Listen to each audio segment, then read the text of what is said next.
Picture this. Your party delves deep into a sprawling underground dungeon, their torches flickering off ancient stone carvings that tell tales of old. As they carefully navigate the rocky passages, the fighter at the front is suddenly struck by a massive boulder.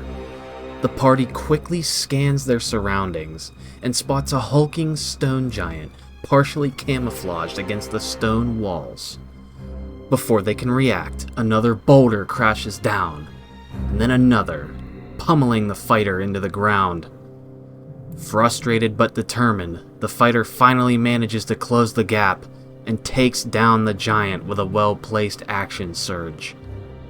The party presses on, only to face the same ordeal again. More boulders, more predictable tactics, and a lack of variety that makes the encounter feel stale and repetitive. Sound familiar? If you've ever found yourself thinking, is this all there is to stone giants? Well, you're not alone. The 2014 stat block might give you the basics, but it's really missing the flair and variety that can make encounters truly memorable. DM Dungeon Mastery here. In today's video, we'll transform the mundane into the magnificent, enhancing the stone giant with new abilities and tactics that'll leave your players on the edge of their seats, less able to predict exactly what the giant with hold on, let me check my notes here. 2 actions? Yeah, what 2 actions can do. The goal here, at the end of the day, is to add variety and more dynamics to the stat block. You can feel free to take out abilities, reduce damage, change stats as you see fit. This is just a template for you to kind of get inspired by. Another thing, I am very lore friendly with my changes. I try to specifically focus on the lore of these creatures to kind of breathe life into them. So anyways, let's look at the 2014 version. So let's get into it. Well, we got our old buddy here, Stone Giant. He's a huge giant, neutral, which is important. Not necessarily going to be something that your players are going to always be encountering and fighting with. Typically, you could more than likely see your players allying with a giant like this. Neutral is a wide open book for you to play around with. Armor class of 17, which is pretty high. I actually like that. Hit points of 126, that's fine. Movement speed looks good. Ability scores look great. Saving throws, giant actually has saving throws compared to their dim-witted cousins, the hill giants, which is actually I'm alright with. I think that's a good starting point. Skills, athletics plus 12, perception plus 4, that's good. Dark vision 60 feet. There's an interesting tidbit about this in their lore that you're going to see on my stat block that I decided to change.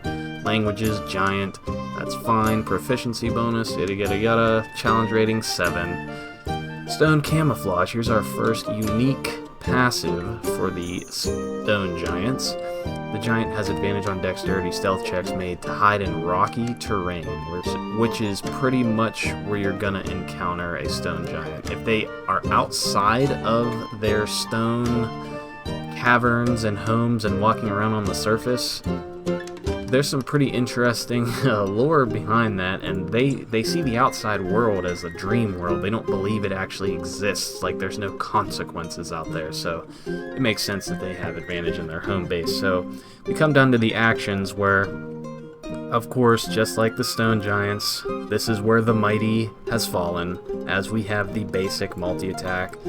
He makes 2 great club attacks, and then he can throw a rock.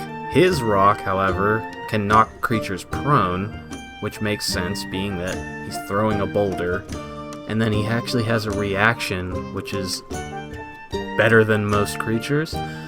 Rock catching. They're experts with rocks and boulders and stonework and things like that, so if another giant were to throw a rock in his direction, he could catch it. If a building were to fall on him, he could catch that too. It's a pretty dynamic ability, but there's still a predictableness with the basic stat block. You still know that you're going to start the fight off, get hit with a boulder until you get up close, and then he's just going to hit you with his great club until he dies. So we're going to jump into my stat block, and I'm going to go over some cool changes that I've made to my stone giant. Alright, And here we are at DM Dungeon Mastery's Stone Giant.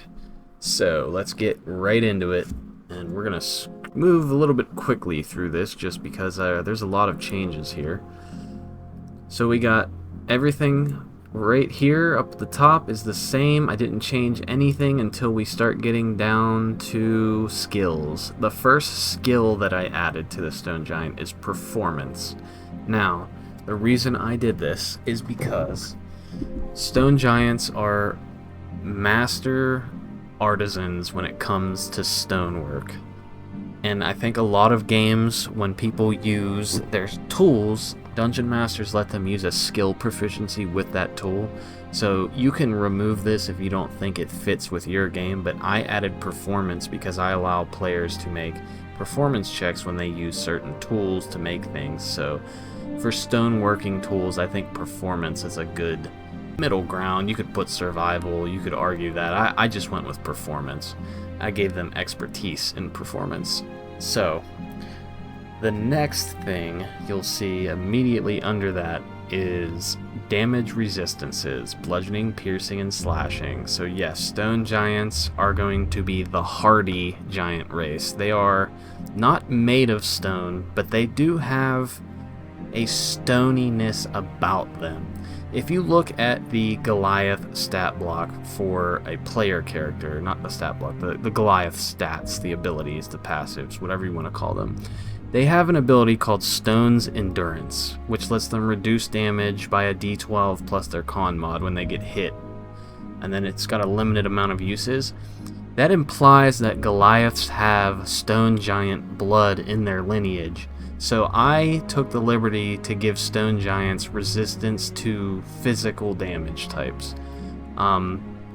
We can even change that really quickly. We'll do a live changing here, and we'll say that that is only from non-magical attacks, just so that if you do have a magic weapon, it would pierce through that. So another thing you'll see here right below that, dark vision out to 200 feet, and it sounds crazy, but in the lore, it literally states, verbatim, they have a dark vision out to 200 feet. They live underground. I don't think this is a game-breaking mechanic at all. I think this is completely cool and unique to them, so I gave it to them. And then I also added a language, Metamorphory, which is a combination of Giant and Dwarvish. In their lore, they speak it. I did, unfortunately, have to increase their challenge rating to 11 with all of these changes to give the proper amount of experience points if you were to kill them. I don't think challenge rating is a very good measurement of difficulty. I think it could be argued there's a lot of things that can instant kill you at a very low challenge rating, and then there's a lot of things at a high challenge rating that are really weak. So moving past that, I did give it a challenge rating 11 from its normal 7, so it's a pretty big increase, but it's up to you if you want to really follow these, and you can take abilities out, like I said, if it's too difficult. So Massive Combatant, stealing this ability from his hill giant cousins. I'm going to give this to the Stone Giants so they can all also benefit from being giants, and when they fight smaller creatures they have an advantage over them. They should. They're giants. Anyways, we'll go to Stone Camouflage. That stayed the same. I did give them a more role-playing ability here called Master of Stonework. It says the giant has unparalleled skill in working with stone. It gains advantage on all ability checks made to carve, sculpt, or work with stone. Additionally, when the stone giant uses tools to create or modify stone structures, it can complete tasks in half the time it would take for an average artisan. Pretty self-explanatory. Stone giants are the stone artisans in their lore. We're going to go down to a first unique ability of the future and all of the future giant stat blocks that I will be making, Ordining's Hierarchy, and this is to kind of directly add a game mechanic with the lore of the Ordning of the Giants into their stat blocks. So this is going to work for all future giants also. So the Hill Giant doesn't have it because they are at the lowest on the totem pole. The Stone Giant has advantage on Persuasion, Intimidation, and Deception checks made to interact with giants of lower rank in the Ordning. pretty self-explanatory. They have a hierarchy.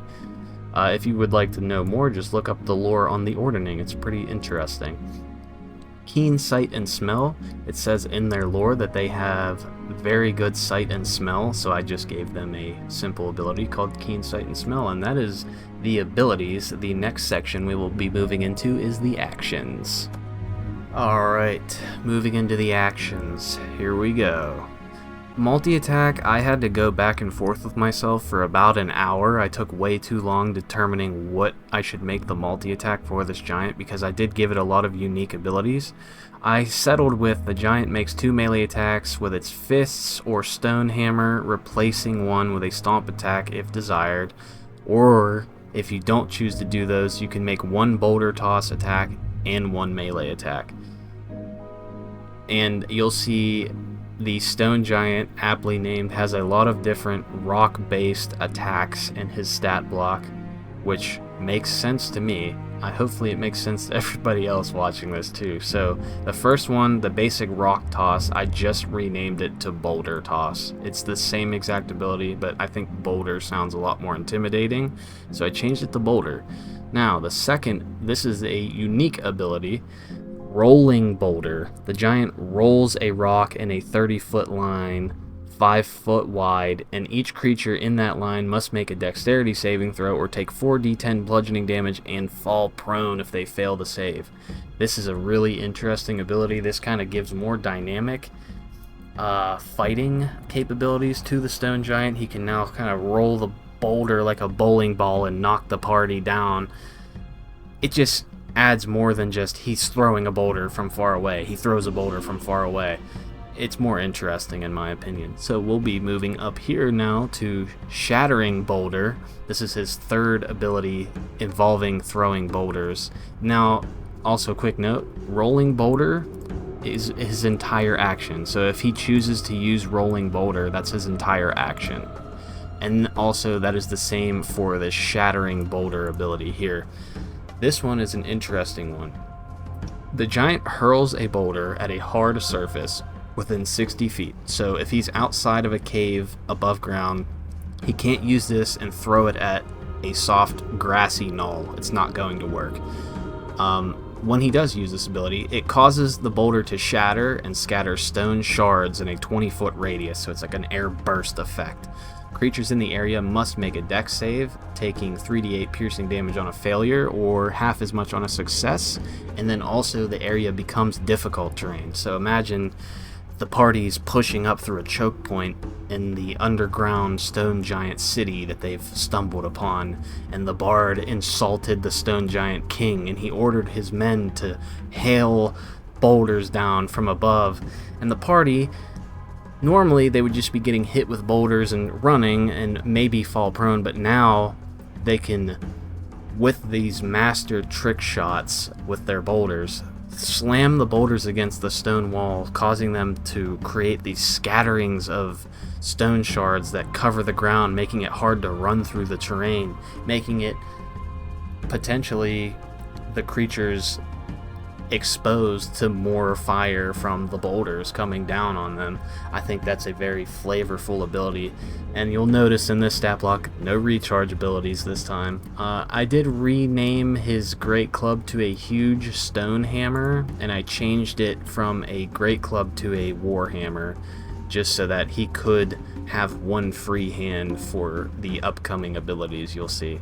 So it's just a warhammer, but it's huge, so it does 2 additional dies worth of damage. Pretty simple. Same thing with the fist. If he drops his stone hammer for whatever reason, he has a backup ability. If you're a newer dungeon master and your creature drops their weapon, there's nothing in the stat blocks that tells you what they can do if they don't have their weapon. So I added this in for some of the newer guys, and if you're a veteran and you don't want to try to figure out something on the fly for, oh god, what's his damage if he only has his fists? We're just going to say it's a flat 3d6. Stomp. Same thing as his hill giant cousin, although his DC is much higher because he's a stronger giant with a 23 strength. So when he stomps on you, you have to make a strength saving throw or you fall prone under the weight of the giant's foot. It's a pretty cool, flavorful giant ability when you're smaller than him and he stomps on you and you get slammed into the ground with a big imprint of a foot and you're just laying there in the middle of the crater. Now here we go into the massive combatant abilities. This is the first one. This is Snatch. He requires one free hand and he can grab a smaller creature and hold on to him, and if he does, the creature is grappled and restrained. So think King Kong carrying around the woman, climbing up the building. The stone giants can, run in. He's tired of the wizard casting fireball on his face, so he runs up and he grabs him while he has his other free hand slamming people with his stone hammer. It's a pretty interesting ability. And the next ability with the massive combatant rules is Fling, and I messed up the slash mark here. I'll fix that in post. The giant lunges its free hand towards a smaller creature, attempting to grab and throw it. Now, it does state in their lore that they do prefer to toss around smaller targets as a combat strategy, so I did increase this from the hill giant stat block. Instead of a D6 bludgeoning damage for every 10 feet you're tossed, it's a D8, because they're kind of experts with throwing things. And that's going to conclude the action category for the stone giant. And now we move on to the bonus action section of the stat block. These all require a creature to be snatched. So snatch is the starting part of these bonus actions. The giant also has to use, keep in mind, he's sacrificing an entire action to use the snatch ability. So if he fails, he's pretty much left dead in the water. That's sort of the downside of going for snatch, because they're pretty deadly abilities here. So we have Crush.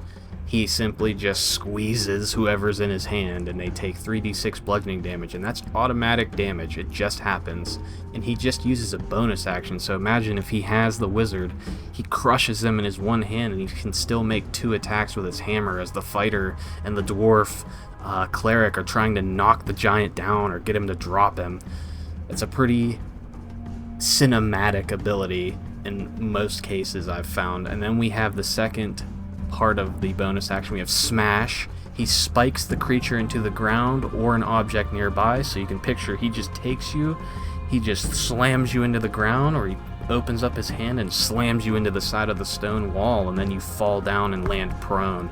It's a pretty interesting ability. Now here's where you're going to see the biggest difference from him and his brutish hill giant cousins. There's no eating and chewing people, and there's no ripping people in half on this stat block, because that's a bit of a brutal thing to do. I feel like stone giants are more sophisticated than that, but they also have really big foreheads in some of their artwork, so I took the liberty of giving them a headbutt attack. This now requires 2 hands, so he cannot have his weapon in his hand when he does this, but if he does use it, he holds the creature firm with both hands and he slams his forehead into it, dealing 4d10 bludgeoning damage, and then the creature has to make a con save. If it fails, it gets stunned until the giant's next turn, and he remains snatched, so the giant still holds on to him after this. I think that's a pretty funny / cool ability. Imagine, the bard, after making an insult towards the giant king, the giant walks over, grabs him, and headbutts him. It's a pretty fun ability. So that concludes the bonus actions. And last but not least, we get into the reactions, which there is one new one compared to the rock catching ability. I didn't make any changes to rock catching. I thought that was a flavorful, cool ability, to the giant's credit. Now I did add, this is where the Goliath's ability, Stone's Endurance, comes in. I called it Scroeus's ability. Scroeus is the god of the stone giants. So this is what really makes the stone giants one of the more tankier, physically a tankier race compared to his other giant cousins. So he can just, as a reaction, if he has his reaction, roll a d12, add his con mod, and he reduces the incoming damage by that total. And that's gonna do it for our stone giant friend here. If you like the video, please like it, subscribe if you like my content so far, hit that notification bell so you get more notifications if I upload anything, and please leave suggestions in the comments for more creatures that you think need a bit of an uplift. I love making creature stat blocks. It's one of my favorite things to do in terms of homebrewing content, and yeah, I appreciate you guys immensely. I will catch you all in the next video.